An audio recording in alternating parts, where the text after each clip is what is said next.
ఓం శాంతి. April 7వ తారీఖు 2025 ఉదయం మురళి. ఓం శాంతి. బాబ్దాదా మధువనము. ఈరోజు మధుర మహావాక్యాలు. బాబా చెప్తున్నారు, మధురమైన పిల్లలు, అన్నిటికంటే మంచి దైవీ గుణము శాంతిగా ఉండడం, అధిక శబ్దములోకి రాకుండుట, మధురంగా మాట్లాడుట.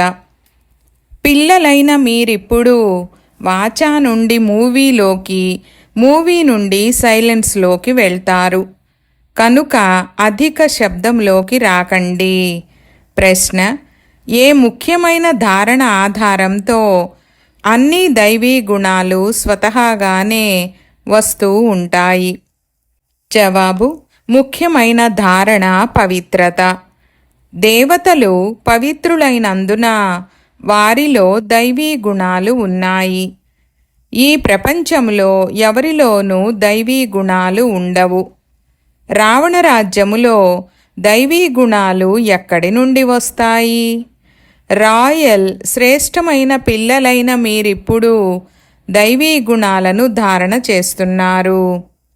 పాట: భోలానాథుని కంటే అద్భుతమైన వారు ఎవ్వరూ లేరు. ఓం శాంతి.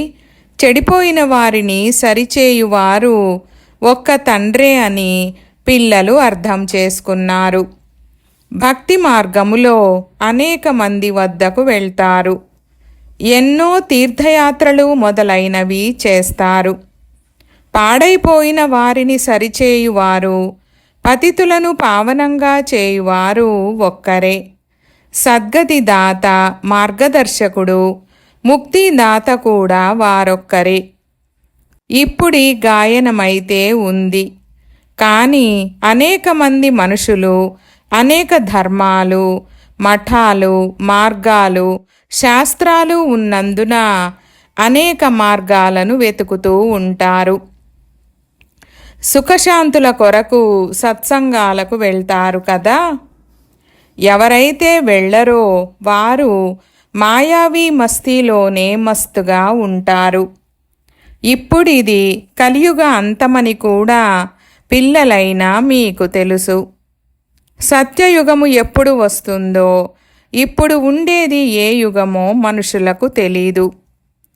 నూతన ప్రపంచంలో సుఖము, పాత ప్రపంచంలో తప్పకుండా దుఃఖము ఉంటుందని చిన్న బాలుడు కూడా అర్థం చేసుకోగలడు. ఈ పాత ప్రపంచంలో అనేక మంది మనుషులు, అనేక ధర్మాలున్నాయి. మీరు ఎవ్వరికైనా అర్థం చేయించవచ్చు, ఇది కలియుగము, సత్యయుగము గడిచిపోయింది. అక్కడ ఒకే ఒక ఆది సనాతన దేవీ దేవత ధర్మం ఉండేది. అప్పుడు ఇక ఏ ఇతర ధర్మము లేదు. బాబా చాలాసార్లు అర్థం చేయించారు, మళ్ళీ అర్థం చేయిస్తూనే ఉన్నారు. ఇప్పుడు వచ్చే వారికి నూతన ప్రపంచానికి, పాత ప్రపంచానికి వ్యత్యాసము చూపించాలి. భలే, వారు ఏం మాట్లాడినా కొంతమంది దీని ఆయువు 10,000 సంవత్సరాలని, కొంతమంది 30,000 సంవత్సరాలని అంటారు. అనేక మతాలున్నాయి కదా.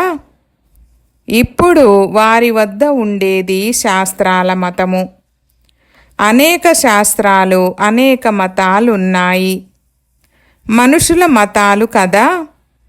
శాస్త్రాలు రాసింది కూడా మనుషులే కదా. దేవతలు ఏ శాస్త్రాలు రాయరు. సత్యయుగములో దేవీ దేవత ధర్మముంటుంది. వారిని మనుషులని కూడా అనలేరు. కనుక ఎవరైనా మిత్రులు, బంధువులు కలుస్తే వారిని కూర్చోబెట్టి ఈ విషయాలు వినిపించాలి. ఇవి ఆలోచించే విషయాలు. నూతన ప్రపంచంలో చాలా తక్కువ మంది మనుషులే ఉంటారు. పాత ప్రపంచములో జనాభా ఎంత వృద్ధి చెందింది. సత్యయుగములో కేవలం దేవతా ధర్మము ఒక్కటే ఉండేది. మనుషులు కూడా కొద్దిమంది మాత్రమే ఉండేవారు. దైవీ గుణాలు దేవతలలోనే ఉంటాయి, మనుషులలో ఉండవు. అందుకే మనుషులు వెళ్ళి దేవతలకు నమస్కరిస్తారు కదా. దేవతల మహిమను గానము చేస్తారు. వారు స్వర్గవారసులని, మేము నరకవాసులము, కలియుగవాసులమని వారికి తెలుసు. మనుషులలో దైవీ గుణాలు ఉండవు. ఫలానా వ్యక్తిలో చాలా మంచి దైవీ గుణాలున్నాయని ఎవరైనా చెప్తే, లేదు, వారిలో దైవీ గుణాలు లేవు, దైవీ గుణాలు దేవతలలోనే ఉంటాయి, ఎందుకంటే వారు పవిత్రంగా ఉంటారని వారికి చెప్పండి. ఇక్కడ పవిత్రంగా లేనందున ఎవరిలోనూ దైవీ గుణాలు ఉండజాలవు. ఎందుకంటే ఇది ఆసురి రావణ రాజ్యము కదా. నూతన వృక్షములో దైవీ గుణాలు గల దేవతలుంటారు. తర్వాత మళ్ళీ వృక్షము పాతదైపోతుంది. రావణ రాజ్యములో దైవీ గుణాలు గలవారు ఉండరు. సత్యయుగములో ఆది సనాతన దేవీ దేవతా ధర్మము వారి ప్రవృత్తి మార్గం ఉండేది. ప్రవృత్తి మార్గములోని మహిమయే గానము చేయబడింది. సత్యయుగములో మనము పవిత్ర దేవీ దేవతలుగా ఉండేవారము. అక్కడ సన్యాస మార్గమే లేదు. మీకు ఎన్నో పాయింట్లు లభిస్తాయి, కానీ అన్ని పాయింట్లు ఎవరి బుద్ధిలోనూ ఉండవు. పాయింట్లు మర్చిపోతారు, కనుక ఫెయిల్ అవుతారు. దైవీ గుణాలను ధారణ చెయ్యరు. ఒక మంచి దైవీ గుణము ఏదనగా ఎవరితోనూ ఎక్కువగా మాట్లాడకుండా ఉండుట, మధురంగా మాట్లాడడం, చాలా తక్కువగా మాట్లాడాలి. ఎందుకంటే పిల్లలైన మీరు టాకీ నుండి మూవీలోకి, మూవీ నుండి సైలెన్స్లోకి వెళ్ళాలి. కనుక టాకీని తగ్గించాలి, చాలా తగ్గించాలి. చాలా కొద్దిగా నెమ్మదిగా మాట్లాడితే వారు రాయల్ కుటుంబానికి చెందిన వారని భావిస్తారు. నోటి నుండి సదా రత్నాలే వెలువడాలి. సన్యాసులు లేక ఇంకెవరైనా వస్తే వారికి నూతన ప్రపంచానికి, పాత ప్రపంచానికి గల వ్యత్యాసము తెలిపించాలి. సత్యయుగములో దైవీ గుణాల దేవతలు ఉండేవారని, వారిది ప్రవృత్తి మార్గమని, మీ సన్యాస ధర్మమే వేరని, అయినా నూతన సృష్టి సతోప్రధానంగా ఉంటుందని, ఇప్పుడు తమోప్రధానంగా ఉందని మీకు తెలుసు కదా అని వారికి చెప్పండి. ఆత్మ తమోప్రధానమైనందున శరీరము కూడా తమోప్రధానమైనదే లభిస్తుంది. ఇప్పుడిది పతిత ప్రపంచము. అందరినీ పతితులనే అంటారు.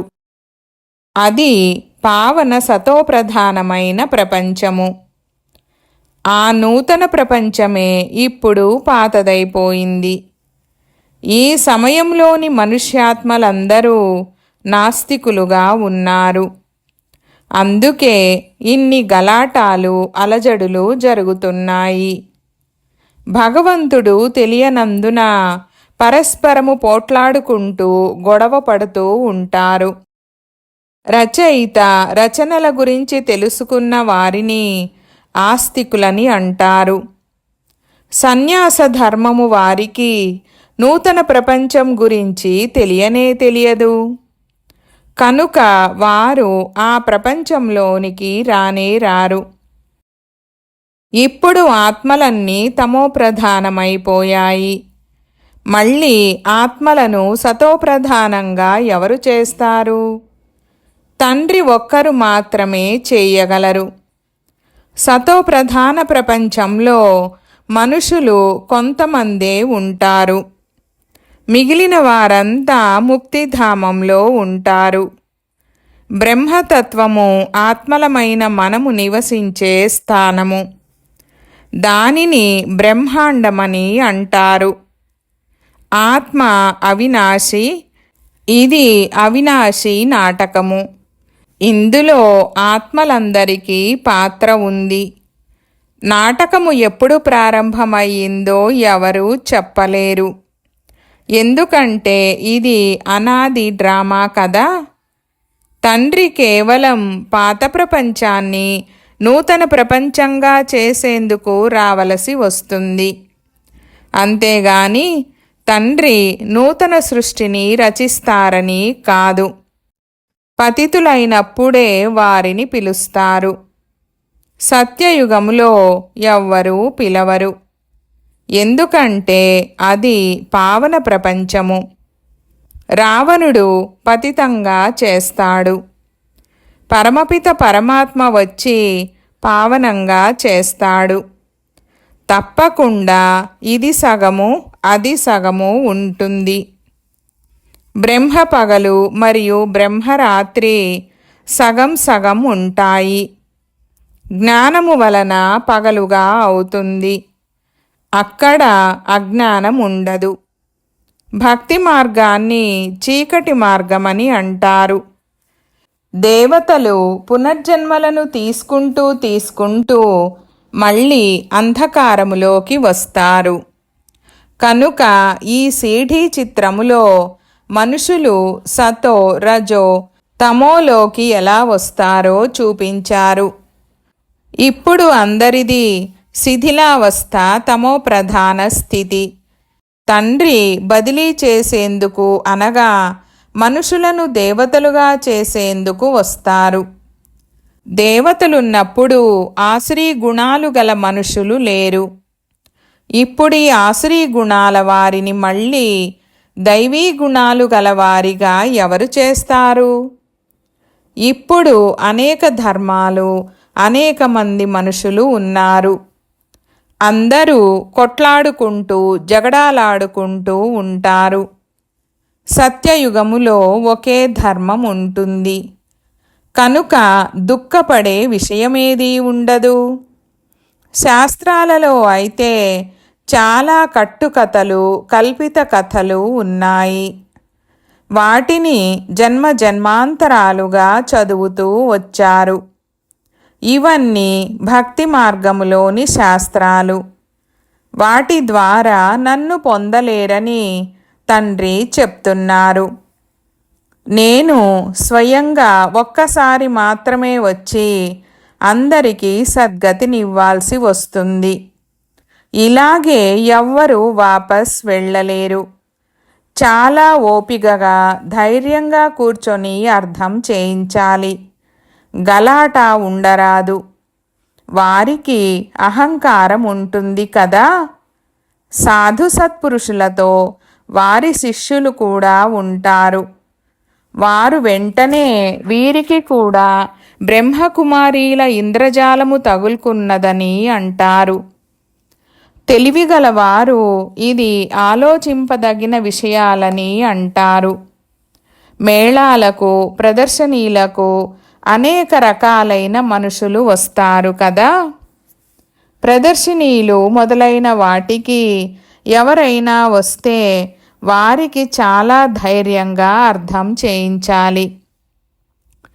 బాబా ఎలాగైతే ఓపికగా అథారిటీతో అర్థం చేయిస్తున్నారో అలా అర్థం చేయించాలి. చాలా జోరుగా బిగ్గరగా మాట్లాడరాదు. ప్రదర్శనీలలో అయితే చాలామంది చేరతారు కదా. మీరు ఏకాంతంగా వచ్చి అర్థం చేసుకుంటే మీకు రచయిత రచనల రహస్యము తెలుపుతామని చెప్పండి. రచన ఆది మధ్యాంతాల జ్ఞానము రచయిత అయిన తండ్రే అర్థం చేయిస్తారు. మిగిలిన వారంతా నేతి నేతి అని వెళ్ళిపోతారు. మనుషులెవ్వరూ వెళ్ళలేరు. జ్ఞానము ద్వారా సద్గతి అవుతుంది. తరువాత జ్ఞానము అవసరముండదు. ఈ జ్ఞానము తండ్రి తప్ప ఇతరులెవ్వరూ అర్థం చేయించలేరు. అర్థం చేయించేవారు ఎవరైనా పెద్దవారుగా ఉంటే మనుషులు వీరు అనుభవముతో చెప్తున్నారని భావిస్తారు. సత్సంగాలు మొదలైనవి చేసి ఉంటారని అనుకుంటారు. ఎవరైనా చిన్న పిల్లలు అర్థం చేయిస్తే ఈ పిల్లలకేం తెలుసని అంటారు. కనుక అటువంటి వారిపై వృద్ధుల ప్రభావము పడుతుంది. తండ్రి ఒక్కసారి మాత్రమే వచ్చి ఈ జ్ఞానము అర్థం చేయిస్తారు. తమో ప్రధానము నుండి సతో ప్రధానంగా చేస్తారు. మాతలు కూర్చొని వారికి అర్థం చేయిస్తే చాలా సంతోషిస్తారు. జ్ఞానసాగరుడైన తండ్రి జ్ఞాన కలశాన్ని మాతలైన మాకు ఇచ్చారని, దానిని మేము ఇతరులకు ఇస్తున్నామని చెప్పండి. చాలా నమ్రతగా చెప్తూ ఉండాలి. మాకు వినిపించేది జ్ఞానసాగరులైన శివుడే. నేను మాతల ద్వారా ముక్తి జీవన్ముక్తుల ద్వారాలను తెరుస్తానని వారు చెప్తున్నారు. ఇతరులెవ్వరూ తెరవలేరు. మేమిప్పుడు పరమాత్ముని ద్వారా చదువుకుంటున్నాము. మమ్మల్ని చదివించేది ఏ మనుషులు కాదు. జ్ఞానసాగరులు ఒక్క పరమపిత పరమాత్మయే. మీరందరూ భక్తి సాగరులు. మీరు భక్తికి అధికారులు, జ్ఞానానికి అధికారులు కారు. నేనొక్కడినే జ్ఞానానికి అథారిటీని. మహిమ కూడా ఆ ఒక్కరినే చేస్తారు. వారే అత్యంత ఉన్నతులు. మేము వారి చెప్పేదే అంగీకరిస్తాము. వారు వచ్చి బ్రహ్మ తనువు ద్వారా చదివిస్తున్నారు. అందుకే బ్రహ్మకుమార కుమారీలని గాయనం చేయబడింది. ఈ విధంగా కూర్చొని చాలా మధురంగా అర్థం చేయించండి. భలే ఎంత చదువుకున్నవారైనా ఎన్ని ప్రశ్నలు వేసినా మొట్టమొదట తండ్రిపై నిశ్చయం కలిగించాలి. మొట్టమొదట రచయిత తండ్రా కాదా అని తెలుసుకోండి. అందరి రచయిత ఒక్క శివబాబాయే. వారే జ్ఞానసాగరులు. వారే మనకు తండ్రి, టీచర్, సద్గురువు. మొదట రచయిత అయిన తండ్రే స్వయంగా వారి రచనల ఆది మధ్యాంతాల జ్ఞానాన్ని ఇస్తున్నారని బుద్ధిలో నిశ్చయముండాలి. వారే మనకు అర్థం చేయిస్తున్నారు. వారు మనకు రైట్ వినిపిస్తారు. అప్పుడు ఏ ప్రశ్నలు ఉత్పన్నమవ్వవు. తండ్రి సంగమయుగంలోనే వస్తారు. కేవలం నన్ను స్మృతి చేస్తే పాపాలు భస్మమైపోతాయని చెప్తున్నారు. పతితులను పావనంగా చేయడమే మన కర్తవ్యం. ఇప్పుడిది తమో ప్రధాన ప్రపంచం. పతిత పావనుడైన తండ్రి లేకుండా ఎవ్వరికి జీవన్ముక్తి లభించదు. అందరూ గంగా స్నానం చేసేందుకు వెళ్తున్నారంటే పతితులుగా ఉన్నట్లే కదా. నేను గంగా స్నానము చేయమని చెప్పను. నన్నొక్కరినే స్మృతి చేయండని చెప్తాను. నేను ప్రేయసులైన మీ అందరికీ ప్రియుడను. అందరూ ఆ ఒక్క ప్రియుణ్ణే స్మృతి చేస్తారు. రచనను రచించిన వారు ఒక్క తండ్రి మాత్రమే. దేహీ అభిమానులుగా అయ్యి నన్ను స్మృతి చేస్తే ఈ యోగాగ్ని ద్వారా వికర్మలన్నీ వినాశనమవుతాయని వారు చెప్తున్నారు. పాత ప్రపంచము పరివర్తన ఆగునప్పుడే తండ్రి వచ్చి ఈ యోగాన్ని నేర్పిస్తారు. వినాశనము సమీపంలోనే ఉంది. ఇప్పుడు మనము దేవతలుగా అవుతున్నాము. తండ్రి ఎంతో సులభంగా తెలుపుతున్నారు. మీరు తండ్రి ముందు కూర్చొని వింటున్నారు. కానీ ఏకరసంగా ఉండి వినరు. బుద్ధి ఇతర వైపులకు పరిగెడుతూ ఉంటుంది. భక్తిలో కూడా ఇలా జరుగుతూ ఉంటుంది. రోజంతా వృధా అవుతుంది. నిర్ణయించుకున్న సమయంలో కూడా బుద్ధి ఎక్కడెక్కడికో వెళ్ళిపోతుంది. అందరికీ ఇటువంటి స్థితి ఉంటుంది. మాయ ఉంది కదా. కొంతమంది పిల్లలు తండ్రి ముందు కూర్చొని ట్రాన్స్లోకి వెళ్ళిపోతారు. ఇది కూడా సమయము వ్యర్థం అవ్వడమే కదా. సంపాదన ఏమీ జరగదు. స్మృతిలో ఉంటే వికర్మలు వినాశనమవుతాయని తండ్రి చెప్తున్నారు. ధ్యానములోకి వెళ్తే బుద్ధిలో తండ్రి స్మృతి ఉండదు. వీటన్నిటిలో చాలా గడబిడ ఉంది. మీరు కళ్ళు కూడా మూసుకోకూడదు. స్మృతిలో ఉండాలి కదా. కళ్ళు తెరుచుకునేందుకు భయపడరాదు. కళ్ళు తెరుచుకొని ఉండాలి. బుద్ధిలో ప్రియుడు ఒక్కరే గుర్తుండాలి. కళ్ళు మూసుకొని కూర్చోవడం నియమం కాదు. తండ్రి చెప్తున్నారు, స్మృతిలో కూర్చోండి. కళ్ళు మూసుకొని కూర్చోమని చెప్పడం లేదు. కళ్ళు మూసుకొని తల వంచుకొని కూర్చుంటే బాబా ఎలా చూస్తారు? కళ్ళు ఎప్పుడూ మూసుకోరాదు. కళ్ళు మూసుకున్నచో ఏదో ఒక లోపము ఉంటుంది. ఇతరులనెవరినో స్మృతి చేస్తూ ఉంటారు. తండ్రి చెప్తున్నారు, ఎవరైనా మిత్రులను బంధువులను స్మృతి చేస్తే మీరు సత్యమైన ప్రేయసులు కారు. సత్యమైన ప్రేయసులుగా అయినప్పుడే ఉన్నత పదవిని పొందుతారు. కష్టమంతా స్మృతి చేయడంలోనే ఉంది. దేహాభిమానంలో తండ్రిని మర్చిపోతారు. ఎదురు దెబ్బలు తింటూ ఉంటారు. చాలా మధురంగా కూడా అవ్వాలి. వాతావరణం కూడా మధురంగా ఉండాలి. ఎలాంటి శబ్దము చేయరాదు. ఎవరైనా వచ్చి చూస్తే ఎంత మధురంగా మాట్లాడుతున్నారని గమనించాలి. చాలా నిశ్శబ్దంగా ఉండాలి. ఎలాంటి జగడాలు పోట్లాటలు ఉండరాదు. లేకుంటే తండ్రి టీచర్ గురువును నిందింపజేసిన వారవుతారు.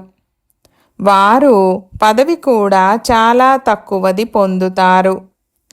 పిల్లలకు ఇప్పుడు జ్ఞానమేమో లభించింది. తండ్రి చెప్తున్నారు, నేను ఉన్నత పదవిని పొందేందుకు మిమ్మల్ని చదివిస్తున్నారు. మీరు చదివి ఇతరులను చదివించాలి. ఎవ్వరికీ వినిపించకపోతే ఏ పదవిని పొందుతారో స్వయం కూడా తెలుసుకోగలరు. ప్రజలను తయారు చేసుకోకుంటే ఏమవుతారు? యోగము జ్ఞానము లేకుంటే చదువుకున్న వారి ముందు బరువులు మోయవలసి వస్తుంది. స్వయాన్ని గమనించుకోవాలి.